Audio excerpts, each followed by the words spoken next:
નમસ્કાર મિત્રો, હું છું ગૌરાંગ પટેલ. જયાબેન અને નરેન્દ્રભાઈએ એક સરસ મજાનો સવાલ કરેલો કે સર આ જે વેરીફાઈડ છે, જયાબેન કહે છે કે આ સ્ટાર છે, એ સ્ટાર નથી, એ વેરીફાઈડ પેજ છે, નામ પાછળ બ્લુ ટીક લાગે, એના વિશે માર્ગદર્શન આપજો. તો જ્યારે તમે બ્લુ ટીક લેવો ને તો કયા કયા ફાયદા થાય એના માટે હું આજે ચર્ચા કરવાનો છું. બરાબર, તો ચાલો હું તમને સ્ક્રીન પર લાઈવ બતાવું કયા કયા આપણને ફાયદા થાય. ચાલો મિત્રો, આવી જાઓ સ્ક્રીન પર. તો મિત્રો, આ છે મારું Gaurang Patel page, verified page છે. તો જેની આપણે વાત કરવાના છે ને, એ વેરીફાઈડ પેજની વાત કરવાના છે. જો આ મારી નામ પાસે બ્લુ ટીક લાગ્યું છે, બરાબર ને, તો એ બ્લુ ટીક લાગે. અને પહેલાં લગભગ 1 વર્ષ પહેલાં, 1-1.5 વર્ષ પહેલાં એ પહેલાં ફ્રીમાં આપવામાં આવતું તમારા ફોલોવર્સને એને જોઈને. પણ હાલ શું કર્યું છે, હવે વેચાતું લેવું પડે છે.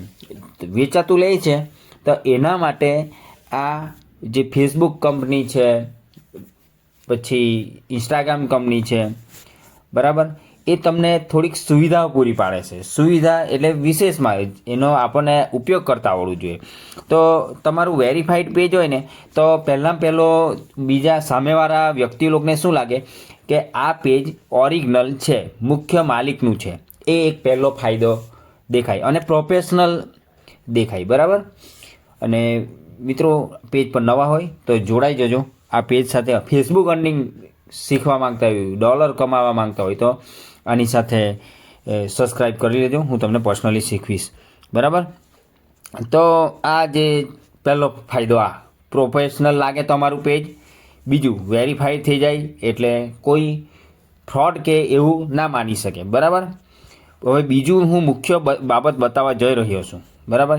એ છે સેટિંગમાં તમે જાઓ ને, તો જ્યારે પણ આપણે સેટિંગમાં જાઓ ને નીચે, તો આપણે જ્યારે પણ ફેસબુક સાથે આપણા પ્રોબ્લેમ્સની વાત કરવી હોય તો આપણે ફેસબુકને ટેકનિકલ પ્રોબ્લેમમાં જઈને કરવું પડે. જ્યારે આની અંદર તમે જેવા જાઓ ને, એટલે વેરીફાઈડ તમને કર્યું હોય ને, તો આપણા વેરીફાઈડ પેજ પર આપણને ફેસબુક જે નીચે છે ને, કનેક્ટ એજન્ટ આપે. એજન્ટ એટલે આપણું કામ જલ્દી સ્ટાર્ટ કરી દે. કેમ કે પેલું જે આપણે ઇન્ક્લુડ કરીને સ્ક્રીનશોટ અપલોડ કરીએ છીએ તો જવાબ આપે ના આપે, બધું બહુ પ્રોબ્લેમ્સ આવે છે. જ્યારે આ કનેક્ટ આટલું કરી દે ને, એટલે તમે એજન્ટ થ્રુ વાત કરી શકો. અહીંયા સ્ક્રીનશોટ નીચે મૂકી દેવો, ઉપર પ્રોમ્પ્ટ લખી દેવો કે જે પણ તમારે કારણો હોય ત્યાં ટીક કરી દેવો, એટલે તમે સ્ક્રીનશોટ અપલોડ કરી દેવો અને નેક્સ્ટ કરો ને, એટલે આ તમારો પ્રોબ્લેમ આ ફેસબુકના એજન્ટ સાથે જોડાઈ જાય છે. બરાબર. તો જોડાઈ જાય એટલે ફેસબુક દ્વારા આ જે પણ પ્રોબ્લેમ્સ હોય એના સોલ્યુશન તમને થતા જોવા મળે. બરાબર. બીજું કે તમારું પ્રોફેશનલ ડેશબોર્ડ સારી રીતે ચાલે. બરાબર. તમને વિવિધ, હું સેટિંગ્સમાં તમને બતાવી તો ના શકું, પણ થોડું ઘણું બતાવું છું તમને. ઘણી બધી એવી અહીંયા મેટા વેરીફાઈ જે આપે છે ને, એમાં ઘણી બધી સુવિધાઓ આપે. તમારું જે પ્રોફાઇલ છે એની સિક્યુરિટી વધારે હોય. બરાબર. કોઈ હેક કરી શકતું નથી અને કોઈ છેડછાડ કરી શકતું નથી.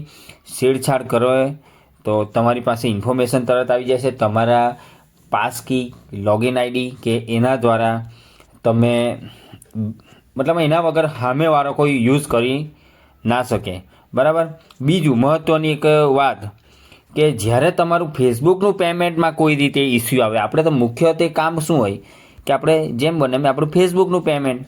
બરાબર. આપણે ફેસબુક પર કામ શોના માટે કરીએ છીએ? ચાલો મિત્રો, તો ડોલર માટે કરીએ છીએ. બરાબર. તો આ બધા આંકડા માટે આપણે કરીએ છીએ. બરાબર. તો જ્યારે ફેસબુકની અંદર તમારે કોઈ પણ રીતે આ રીતે કોઈ ફેસબુકનું પેમેન્ટ મારું અટક્યું નથી. બરાબર. પણ જ્યારે તમારો આ રીતે અટકી જાય છે, ત્યારે તમે આના આ બધું સ્ક્રીનશોટ લઈને તમે છે ને યોગ્ય રીતે એનો તમે આ મેટા સ્ટેન્ડ આઉટ મેટા વેરીફાઈડથી તમે બધું એ કવર કરી શકો. તમે ફેસબુક પર થી માંગી શકો કે મારું પેમેન્ટ કેમ નથી આવ્યું, એના કારણો. તો તમને આ મેટા વેરીફાઈડના જે એજન્ટ છે તમને તરત કાર્ય કરી આપે. મતલબમાં ટોટલી તમારું સિક્યોર હોય. પણ એના માટે આપણે ખર્ચવું પડે છે પૈસા. એટલે 669 રૂપિયાનું હોય, પહેલાં 45 રૂપિયાનું હવે બધાને આવે છે, પણ 1 મહિનો તમારે 45 રૂપિયા કપાય અને પછી તમને પૈસા વધારી દે. બરાબર. એટલે તમારી પાસે આવું લાગી જાય મેટા વેરિફિકેશન. બરાબર. તો જયાબેન અને નરેન્દ્રભાઈ, બરાબર. તો આ રીતનું આની અંદર હોય છે. મતલબમાં ઘણી બધી સુવિધાઓ તમને ફેસબુક આપે છે. મેટા સાથે તમારું વેરીફાઈડ હોય એટલે તમારી આઈડી પર કંઈ પણ થાય એની જવાબદારી મેટાની. બસ આપણે કોપી કેસ છે, કંઈ સસ્પેન્ડ થાય એવું પ્રવૃત્તિ ના કરવાની.